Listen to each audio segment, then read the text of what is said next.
நண்பர்களே, welcome to my channel let's play fantasy. இன்னைக்கு நம்ம என்ன மேட்சுக்கான ப்ரெடிக்ஷன் பார்க்க போறோம்னா சிஎஸ்கே வெர்சஸ் டிசி மேட்சுக்கான ப்ரெடிக்ஷன் தான் பார்க்க போறோம். 13வது ஐபிஎல் மேட்சுக்கான ப்ரெடிக்ஷன். ஸோ இந்த மேட்சுக்கான ப்ரெடிக்ஷன் பார்க்கறதுக்கு முன்னாடி நீங்க இன்னமும் நம்மளுடைய டெலிகிராம் சேனல்ல ஜாயின் பண்ணல அப்படின்னா மறக்காம ஜாயின் பண்ணிக்கோங்க. முக்கியமான அப்டேட் பிளஸ் ஃபைனல் டைம் எல்லாமே நம்ம டெலிகிராம் சேனல்ல ஃப்ரீயா கொடுத்துட்டு இருக்கோம். ஸோ மறக்காம நம்மளுடைய டெலிகிராம் சேனல்ல ஜாயின் பண்ணி சப்போர்ட் பண்ணுங்க. ஸோ அதே போல பாத்தீங்க அப்படின்னா நீங்க இன்னமும் மை மாஸ்டர் 11 ஆப்ல ஜாயின் பண்ணலாம், ஜாயின் பண்ணிக்கோங்க. லிங்க் டிஸ்கிரிப்ஷன் பாக்ஸ்ல இருக்கு. ஸ்மால் லீக் பிளே பண்றதுக்கு பெஸ்டான ஆப்ஷன். பிளஸ் நமக்கு வந்து பாத்தீங்க அப்படின்னா டெய்லி வந்து எல்லா ஐபிஎல் மேட்சுக்குமே ஃப்ரீ கிவ் அவே வந்து கொடுத்துட்டு இருக்காங்க. ஸோ மறக்காம ஜாயின் பண்ணிக்கோங்க. லிங்க் வந்து டிஸ்கிரிப்ஷன் பாக்ஸ்ல இருக்குது. GST free app. ஸோ மறக்காம ஜாயின் பண்ணிக்கோங்க. ஸோ இன்னைக்கு மேட்சுக்கான ரிப்போர்ட் வந்து பாத்தீங்க அப்படின்னா இந்த மேட்ச் வந்து இந்த ஸ்டேடியம் வந்து டெல்லிக்கு வந்து புதுசா யூஸ் பண்றாங்க. முன்னாடிலாம் பாத்தீங்கன்னா டெல்லினாலே நம்ம வேற பிட்ச் தான் யூஸ் பண்ணுவாங்க. பட் நீங்க வந்து விசாகப்பட்டினத்தில் இருக்கக்கூடிய ஒரு பிட்சை வந்து யூஸ் பண்ற மாதிரி சொல்றாங்க. ஸோ இந்த பிட்சை பொறுத்த வரைக்கும் தெளிவான ரிப்போர்ட் கிடைக்கல. சொல்லல ரெக்கார்டை மட்டும் நான் உங்களுக்கு சொல்றேன். ஸோ டோட்டலா பாத்தீங்கன்னா 13 மேட்ச் வந்து இந்த இதுல நடத்திருக்காங்க. ஸோ இன்டர்நேஷனல் மேட்ச் வந்து மினிமம் 5 தான் நடத்திருக்காங்க. பட் டொமஸ்டிக் மேட்ச் வந்து பாத்தீங்கன்னா ஐபிஎல் மாதிரி லீக் வந்து ஒரு 13 மேட்ச் நடத்திருக்காங்க. அதுல பேட்டிங் ஃபர்ஸ்ட் 6, பேட்டிங் செகண்ட் வந்து 7 மேட்ச் வின் பண்ணிருக்காங்க. ஸ்கோர் வைஸா 150க்குள்ள 12 இன்னிங்ஸ், 169க்குள்ள 4 இன்னிங்ஸ், 189க்குள்ள 6 இன்னிங்ஸ், 190 பிளஸ் பாத்தீங்கன்னா 4 innings. High score MI 206 run அடிச்சிருக்காங்க இந்த பிட்ச்ல. லோ ஸ்கோர் எம்ஐ 90க்கு ஆல் அவுட் ஆயிருக்காங்க. 170 to 180 நீங்க ஒரு சராசரி கணக்கா எதிர்பார்க்கலாம். சோ இன்னைக்கு மேட்சுக்கான ஃப்ரீ கிவ் அவே என்னன்னு பாத்தீங்கன்னா இன்னைக்கு மேட்ச்ல யார் வின் பண்ணுவார், டிசியா சிஎஸ்கேயா, யார் அதிக விக்கெட் எடுப்பா, எந்த பவுலர் அதிகமா விக்கெட் எடுப்பா, மூணாவது பாத்தீங்கன்னா யார் வந்து உங்களுக்கு வந்து மோஸ்ட் ஃபேண்டசி பாயிண்ட் வாங்கி கொடுப்பா அப்படிங்கிற 3 ஆன்சரையுமே கரெக்டா ஆன்சர் பண்ணுங்க. கமெண்ட் செக்ஷன் ஓப்பனா இருக்கு. நீங்க வந்து உங்களுடைய கமெண்ட்ஸ் வந்து போட்டு போங்க. ஸோ இன்னைக்கு வந்து ஃபர்ஸ்ட் வந்து ஹெட் டு ஹெட் ரிசல்ட் பார்த்துடலாம். ஸோ டிசிக்கும் சென்னைக்கும் பார்த்தீங்கன்னா மொத்தம் 29 மேட்ச் நடந்திருக்கு. அதுல டிசி வந்து 10 வின் பண்ணியிருக்காங்க, 19 தோத்துருக்காங்க. அவங்களோட ஹை ஸ்கோர் சென்னைக்கு எதிராக 198, லோ ஸ்கோர் 83. இப்போ சென்னை வந்து பாத்தீங்கன்னா 19 மேட்ச் வந்து வின் பண்ணிருக்காங்க, 10 மேட்ச் தான் தோத்திருக்காங்க. 223 high score, low score 110. So head to ஹெட்ஸை பொறுத்த வரைக்கும் நம்ம சென்னைக்கு வந்து ரொம்பவே ஸ்ட்ராங்கா இருக்கிறாங்க.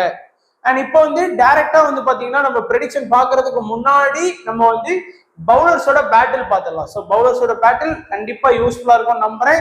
ஸோ ருத்துவை பொறுத்த வரைக்கும் பாத்தீங்கன்னா அக்ஷர் பட்டேல் பால்லையும் நோர்த் பால்லையும் வந்து பாத்தீங்கன்னா 2 டைம் வந்து அவுட் இருக்காரு. ரஹானே வந்து லலித் யாதவ் பால்ல 1 டைம், அக்ஷர் பட்டேல் பால்ல 1 டைம், குல்தீப் யாதவ் பால்ல 2 டைம், கலீல் அகமது பால்ல 1 டைம், இசாந்த் சர்மா பால்ல 2 டைம் வந்து பாத்தீங்கன்னா விக்கெட் விட்டுருக்காரு. சிவம் துபே மார்ச் பால்ல 2 டைம் அவுட் ஆயிருக்காரு. கலீல் அகமது பால்ல 1 டைம் வந்து அவுட் ஆயிருக்காரு. ஜடேஜா அக்ஷர் பட்டேல் பால்ல 1 டைம், மிச்சல் மார்ஷ் பால்ல 2 டைம், இசாந்த் சர்மா பால்ல 2 டைம் அவுட் ஆயிருக்காரு. தோனி வந்து குல்தீப் யாதவ் பால்ல 1 டைம், மிச்சல் மார்ஷ் பால்ல 2 டைம், நோர்கி பால்ல 1 டைம், இசாந்த் சர்மா பால்ல 1 டைம். ஸோ மொயின் அலி பிளேயிங் லெவல்ல இருக்க வாய்ப்பு இல்லை. பட் இருந்தாலும் எம்டிஆர் இருக்க வேணாம்னு சொல்லி மொயின் அலி ஸ்டாட்ஸே வந்து பாத்தீங்கன்னா அப்படி நம்ம கொடுத்துருக்கோம். ஸோ பார்த்துக்கோங்க, லாஸ்ட் இயர் ஸ்டாட்ஸ் வந்து அப்படியே ஆட் பண்ணியிருக்கோம். ஸோ மற்றபடி இந்த 5 பிளேயர்ஸ் டாப்ல ஆடக்கூடிய பிளேயர்ஸ் ஸோ கவனமா பார்த்துக்கோங்க.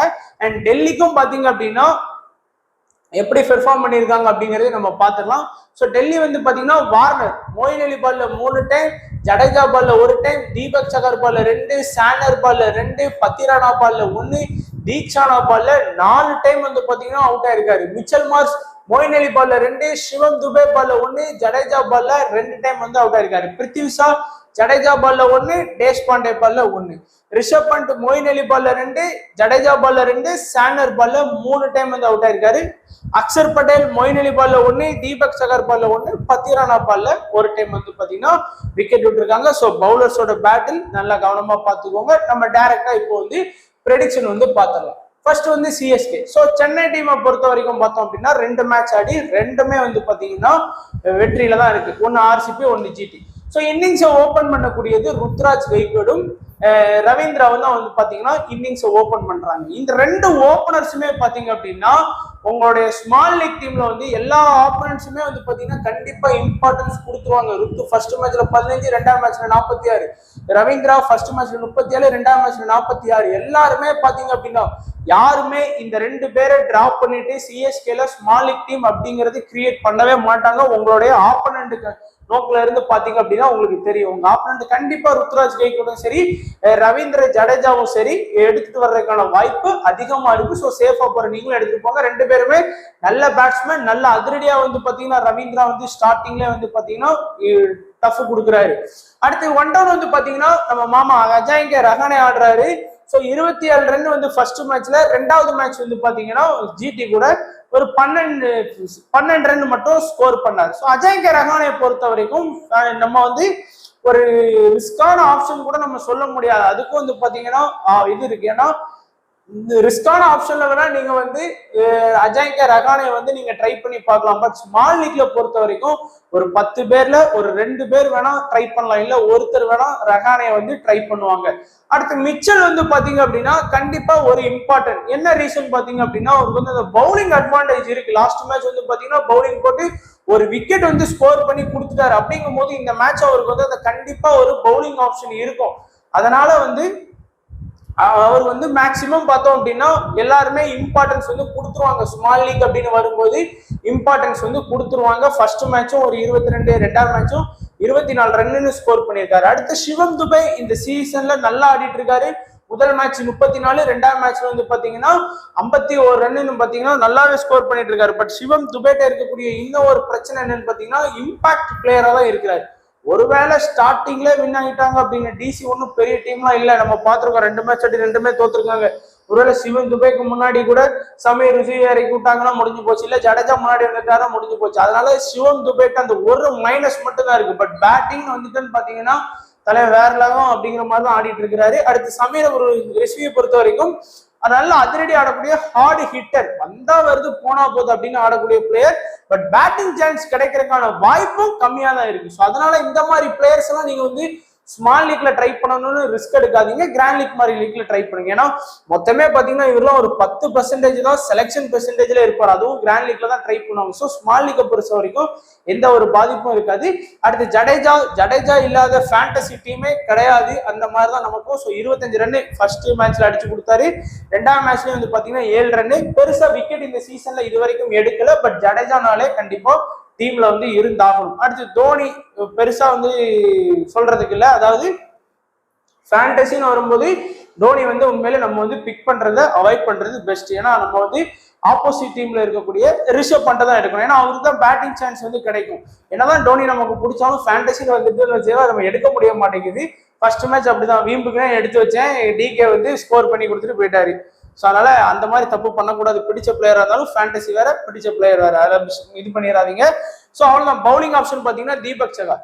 ஸோ தீபக் சகார் பாத்தீங்கன்னா சிஎஸ்கேக்கு வந்து கண்டிப்பா 4 ஓவர் பவுலிங் பண்ணக்கூடிய பவுலர். ஸ்டார்டிங்ல வந்து பாத்தீங்கன்னா அந்த 1வது ஓவர், 3வது ஓவர், 5வது ஓவர், அந்த இனிஷியல் ஓவர் எல்லாம் கண்டிப்பா விக்கெட் போகும் அப்படின்னா கண்டிப்பா வந்து பாத்தீங்கன்னா தீபக் சகார் வந்து விக்கெட் எடுத்துருவாரு. ஸோ டெல்லியில வந்து பாத்தீங்கன்னா மார்ஸ்லாம் சும்மா வந்தா வருது போனா போகுது அப்படின்னு அதிரடி ஆடக்கூடிய பிளேயரா இருக்கிறாரு வார்னரும் மார்ஸும். ஸோ அதனால தீபக் சகார் பால்ல விக்கெட் விடுறதுக்கான வாய்ப்பு வந்து அதிகமாவே இருக்குது. ஸோ அதனால தீபக் சகார் அந்த இம்பார்ட்டன்ட் பிக்ல வந்து பாத்தீங்கன்னா கண்டிப்பா வந்துருவாரு. அடுத்து பத்திரானா சொல்லவே வேணாம், சிஎஸ்கேயோட டெத்ல அட்டாக் பண்ணக்கூடிய பவுலர். ஸோ அதனால கண்டிப்பா நீங்க இம்பார்ட்டன்ஸ் கொடுத்துதான் ஆகணும். 4 ஓவர் பவுலிங் பண்ணி 1 விக்கெட் மினிமம் ஃபேண்டசி பாயிண்ட் வாங்கி கொடுக்கக்கூடிய பிளேயர். அடுத்து முஸ்தபிஸ் ரஹ்மான் இந்த சீசன்ல என்னன்னு தெரியல, நல்ல ஃபார்ம்ல ஆடிட்டு இருக்கிறாரு. 2 மேட்சா பாத்தீங்கன்னா 4 ஓவர் பவுலிங் பண்ணி விக்கெட் வந்து 6 விக்கெட் வந்து ஸ்கோர் பண்ணி கொடுத்துட்டாரு. 2 மேட்ச்லயே சேர்த்து 6 விக்கெட் ஸ்கோர் பண்ணி கொடுத்துட்டாரு. ஸோ நம்ம வந்து தேஷ்பாண்டே பொறுத்த வரைக்கும் விக்கெட் வந்து பாத்தீங்கன்னா 2 மேட்ச் ஆடி 2மே எடுத்து கொடுத்துருக்காரு. பட் இருந்தாலும் தேஷ்பாண்டே வந்து கொஞ்சம் மைனஸும் இருக்குது, நிறைய ரன் கொடுத்துருவாரு திடீர்னு. அதனால ஓவரை கூட அவருக்கு கம்மி பண்ணிடலாம். அதனால ரிஸ்கான ஆப்ஷன்ல வேணும்னா நீங்க வந்து ட்ரை பண்ணி பாத்துக்கலாம். ஸோ இம்பார்ட்டன்ட் வைஸா பார்க்கும்போது ருத்து, அதுக்கடுத்து வந்து பாத்தீங்கன்னா ரவீந்திரா, அடுத்து 3வது வந்து மிச்சல், அண்ட் 4வது வந்து ஜடேஜா, அண்ட் 5வது வந்து பாத்தீங்கன்னா தீபக் சகார், அண்ட் 6வது பார்த்தோம் அப்படின்னா பத்திரனா, 7வது வந்து முஸ்தபிசுர் ரஹ்மான்.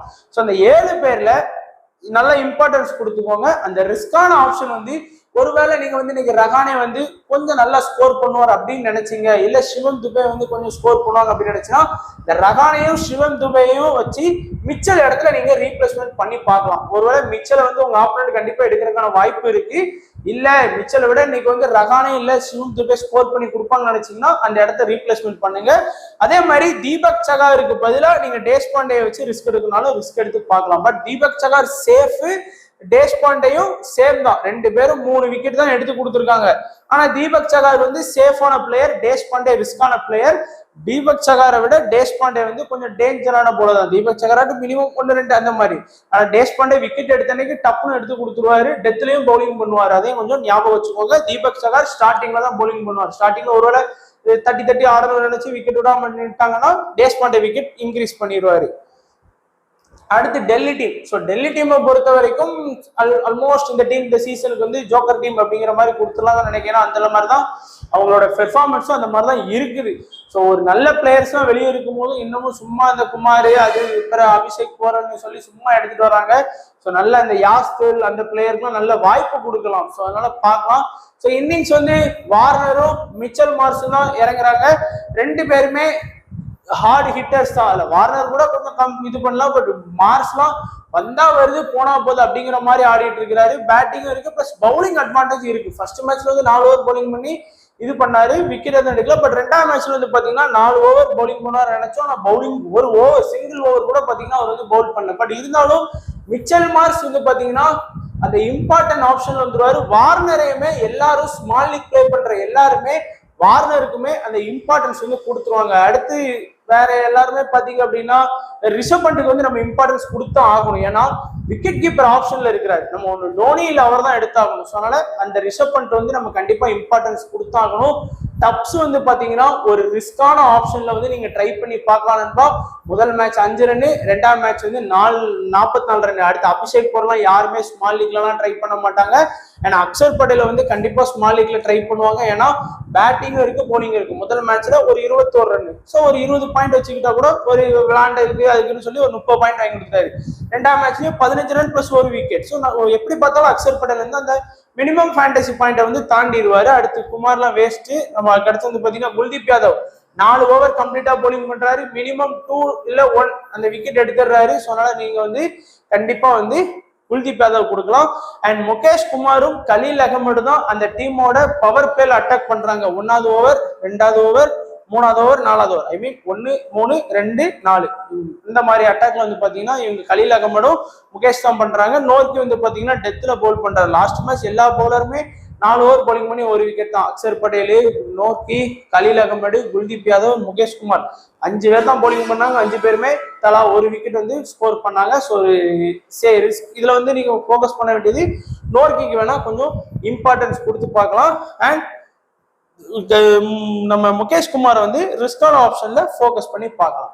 ஸோ இப்போ சேஃபான பிளேயர்ல வந்து பாத்தீங்கன்னா வார்னர், மிச்சல் மார்ஸ், அடுத்து 3வது ரிஷப் பண்ட், 4வது வந்து அக்ஷர் பட்டேல், 5வது வந்து பாத்தீங்கன்னா குல்தீப் யாதவ், அண்ட் 6வது வந்து பாத்தீங்கன்னா நோர்க்கி.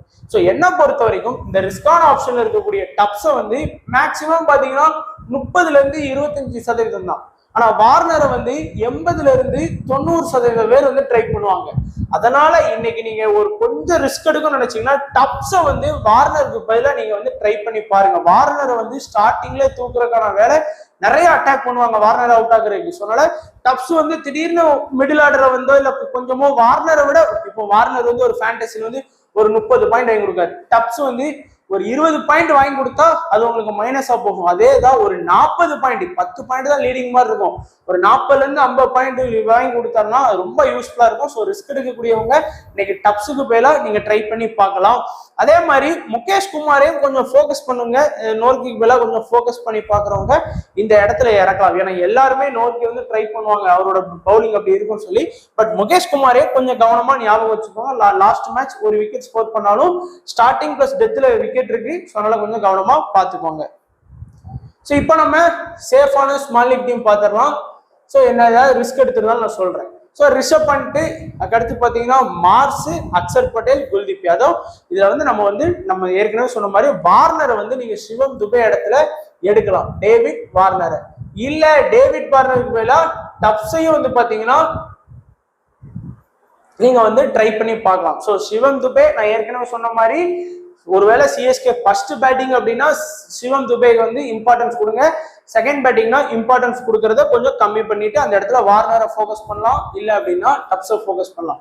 மற்றபடி ஹைக்வர்டு, ரவீந்திரா, ஜடேஜா, தீபக் சகார், முஸ்தபிஸ் ரஹ்மான், பத்திரானா, இந்த தீபக் சகார் இடத்துல தேஷ்பாண்டேக்கும் நீங்க வந்து இம்பார்ட்டன்ஸ் கொடுத்து பார்க்கலாம். ஸோ இந்த 2-3 ஆப்ஷன்ல வந்து நீங்க வந்து ரிஸ்கா போடுனா போகலாம். கேப்டன் வைஸ் கேப்டனை பொறுத்த வரைக்கும் மிச்சல் மார்ஸ், அக்சர் பட்டேல், ஜடேஜா, ஹைக்வர்டு, முஸ்தபிஸ் ரஹ்மான், இந்த 5 பேருமே பெஸ்ட் கேப்டன் அண்ட் வைஸ் கேப்டனா இந்த சிஎஸ்கே வெர்சஸ் டிசி மேட்ச்ல இருக்கிறதுக்கான வாய்ப்பு அதிகமா இருக்கு. ட்ரம்ப் ஆப்ஷன்ல பாத்தீங்கன்னா அஜாங்கே ரஹானே, தேஷ்பாண்டே, டோனி, குமார், எல்லாருமே நீங்க ட்ரை பண்ணி பார்க்கலாம். ஸோ எல்லாருக்குமே கொஞ்சம் ரிஸ்கான ஆப்ஷன் தான், பட் இருந்தாலும் நீங்க வந்து ட்ரை பண்ண நினைக்கிறவங்க ட்ரை பண்ணிக்கோங்க. ஸோ இதுதான் நண்பா நம்மளுடைய prediction for CSK versus DC மேட்சுக்கான ப்ரெடிக்ஷன். ஸோ கண்டிப்பா வீடியோ பிடிச்சிருக்கும்னு நினைக்கிறேன். பிடிச்சிருந்தா லைக் பண்ணுங்க, உங்களுடைய ஃப்ரெண்ட்ஸுக்கு ஷேர் பண்ணுங்க, மறக்காம நம்ம டெலிகிராம் சேனல்ல ஜாயின் பண்ணிக்கோங்க.